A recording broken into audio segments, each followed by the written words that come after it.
আসসালামু আলাইকুম। আমরা সবাই রূপালী নিয়ে খুবই ব্যস্ত যে আম মানেই রূপালী হতে হবে, কিন্তু আসলে কি বাস্তবে কোনটাকে সমর্থন করা যায়? আমরা একই গাছে রূপালীও নিয়েছি, আবার একই গাছে চিয়াংমাইও নিয়েছি। দেখুন, এই হলো রূপালী, যেখানে রূপালীর সাইজ এই পরিমাণ। আবার এই একই গাছে এই হলো চিয়াংমাই, যেখানে এক একটার ওয়েট অলরেডি 250 গ্রাম।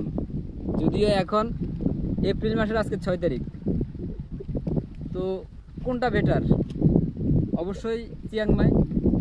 কারণ যেখানে একটা রূপালী পুরো থোকার ওয়েট হবে না মাত্র 100 গ্রাম, আর সেখানে একটা আমের ওয়েট হয়েছে 250 গ্রাম। ইভেন কি এটার এক কেজির মূল্য সর্বনিম্ন 500 টাকা, এবং এটা কালারফুল। এছাড়াও এটা লংজিভিটিও একেবারে লেট ভ্যারাইটি। তো কোনটা করা উচিত? অবশ্যই আমাদেরকে চিয়াংমাই করা উচিত। আর সেই ক্ষেত্রে আমরা কিভাবে করব? আমরা রূপালী গাছগুলোকে কেটে ফেলবো না, বরং আমরা রূপালী গাছগুলোর মধ্যে টপ ওয়ার্কিং করে দেব।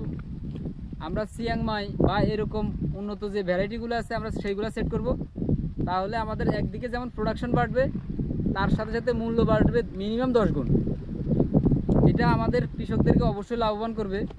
তো আপনি যদি অবশ্যই আমের বাগান করে থাকেন বা শখ করে কোনো গাছ লাগিয়ে থাকেন, সেখানে এখনই টপ ওয়ার্কিং করে দিন। এখন সর্বোত্তম টাইম টপ ওয়ার্কিং করার জন্য। ধন্যবাদ। আমাদের মাল্টিক্রাফটিং বিডির অন্যান্য ভিডিওগুলো দেখুন, আশা করি আপনার অনেক উপকার হবে। আসসালামু আলাইকুম।